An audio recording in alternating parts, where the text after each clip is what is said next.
નમસ્કાર મિત્રો, દેશ અને દુનિયાના સુપરફાસ્ટ સમાચારમાં તમારું સ્વાગત છે।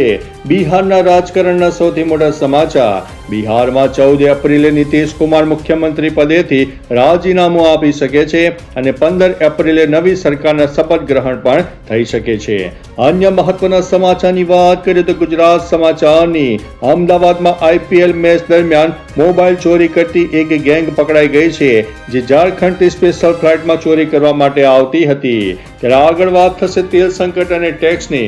વૈશ્વિક તેલ સંકટને જોતા ભારત સરકારે ડીઝલની નિકાસ પર એક્સપોર્ટ ડ્યુટીમાં 34 રૂપિયાનો વધારો કર્યો છે, જેનાથી દેશમાં કિંમતો સ્થિર રહી શકે છે। અન્ય મહત્વના સમાચારની વાત કરીએ તો રશિયાનો પ્રસ્તાવ। રશિયાએ ભારતને અત્યાધુનિક ફાઇટર જેટ અને હથિયારોની ટેકનોલોજી શેર કરવાનો મોટો પ્રસ્તાવ આપ્યો છે। આગળ વાત થશે ઈરાન અને અમેરિકાની। વાટાઘાટો ચાલી રહી છે, પરંતુ ઈરાન અને અમેરિકા વચ્ચે સીઝ ફાયર માટે પાકિસ્તાનના ઇસ્લામાબાદમાં 47 વર્ષ પછી પ્રથમ વખત સામસામે વાતચીત થઈ રહી છે। અન્ય મહત્વના સમાચારની વાત કરીએ તો પરમાણુ ઉર્જાની। ભારતે પરમાણુ ઉર્જા ક્ષેત્રે મોટી સફળતા મેળવી છે। કલપક્કમમાં પ્રોટોટાઇપ ફાસ્ટ બ્રીડર રિએક્ટરે સફળતાપૂર્વક કામ શરૂ કર્યું છે, જે ટેકનોલોજી ધરાવતો ભારતનો વિશ્વનો બીજો દેશ બની ગયો છે। અન્ય મહત્વના સમાચારની વાત કરીએ તો શાળામાં વંદે માતરમ। શિક્ષણ મંત્રાલયે નવા નિર્દેશો જારી કર્યા છે, જે મુજબ હવે તમામ શાળાઓમાં દિવસની શરૂઆત વંદે માતરમ ગાન સાથે ફરજિયાત કરવામાં આવશે। આગળ વાત થશે લાડલી બહેન યોજના। મધ્યપ્રદેશની મહિલાઓ માટે સારા સમાચાર છે।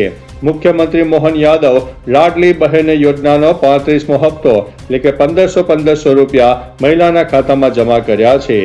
આગળ વાત થશે જ્ઞાતિ જનગણનાની। કોંગ્રેસ નેતા જયરામ રમેશે સરકાર પર આરોપ લગાવ્યો છે કે સરકાર જ્ઞાતિ જનગણનાના મુદ્દાને વિલંબમાં નાખવા માંગી રહી છે। આગળ વાત થશે ઉત્તરાખંડની, જેમાં ખાસ કરીને રોડ પ્રોજેક્ટની વાત કરવામાં આવશે। દેહરાદૂનમાં 6200 કરોડના ખર્ચે એલિવેટેડ રોડ બનાવવામાં આવશે, જેનાથી 30 મિનિટની મુસાફરી માત્ર 12 મિનિટમાં પૂરી થશે। અન્ય મહત્વના સમાચારની વાત કરીએ તો ડિજિટલ ટોલ। 5 રાજ્યોમાં ખાસ કરીને તમિલનાડુ, કેરળ, આસામ, પશ્ચિમ બંગાળ, પોંડિચેરીમાં ચૂંટણી ચાલતી હોવાથી ત્યાં હાલમાં રોકડથી પણ ટોલ ટેક્સ ભરી શકાશે। અન્ય મહત્વના સમાચારની વાત કરીએ તો નાઇજીરિયા દુર્ઘટના। નાઇજીરિયાની વાયુસેના દ્વારા આતંકવાદીઓનો પીછો કરતી વખતે થયેલા ગોળીબારમાં ભૂલથી પોતાના જ દેશના અંદાજિત 200 નાગરિકોના મોત થઈ ગયા છે। આગળ વાત થશે ભારતીય નૌસેનાની। આવતીકાલે તારીખ 14 થી 16 એપ્રિલ દરમિયાન નૌસેનાના કમાન્ડરોની કોન્ફરન્સ યોજાશે, જેમાં દરિયાઈ સુરક્ષા અને વ્યૂહરચના ઉપર ચર્ચા કરવામાં આવશે। અન્ય મહત્વના સમાચારની વાત કરીએ તો ચાઇના તાઇવાન સંબંધોની। મિડલ ઇસ્ટમાં તણાવ વચ્ચે ચીને તાઇવાન માટે વેપાર અને ઉડાનના રસ્તાઓ ખોલીને સંબંધો સુધારવાની જાહેરાત કરી છે। અન્ય મહત્વના સમાચારની વાત કરીએ તો ઝારખંડમાં ઓટો ભાડામાં વધારો।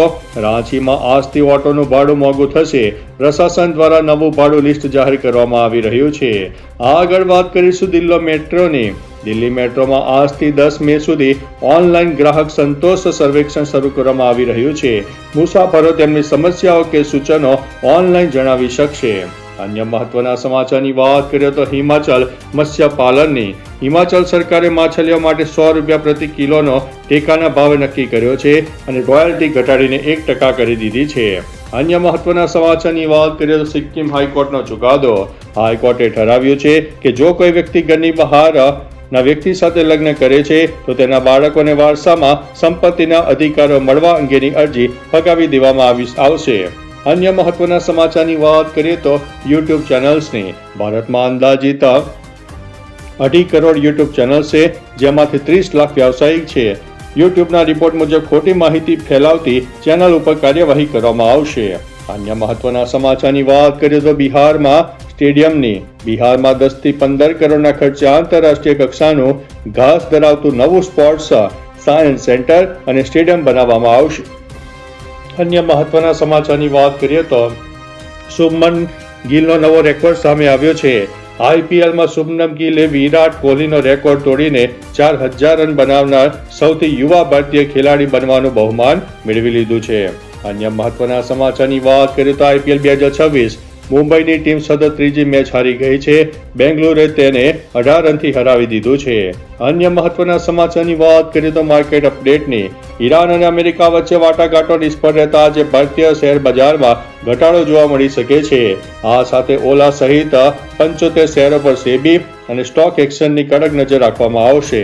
અન્ય મહત્વના સમાચારની વાત કરીએ તો છત્તીસગઢ જનગણનાની. છત્તીસગઢમાં મે મહિનાની જનગણના 2027ના પ્રથમ તબક્કાની શરૂઆત થશે, જેમાં ઘરે ઘરે જઈને માહિતી એકત્ર કરવામાં આવશે. અન્ય મહત્વના સમાચારની વાત કરીએ તો પંજાબ પોલીસની નવી નીતિ. પંજાબમાં ગેંગસ્ટરો અને વોન્ટેડ ગુનેગારોની માહિતી આપનારને 1.5 લાખથી 3 લાખ રૂપિયા સુધીનું ઇનામ આપવાની નવી યોજના ભગવંત માન સરકારે લાગુ કરી છે. તો ચાલો મિત્રો, ફરીથી દેશ અને દુનિયાના સુપરફાસ્ટ સમાચાર લઈને મળતા રહીશું. ત્યાં સુધી અમને રજા આપશો. નમસ્તે.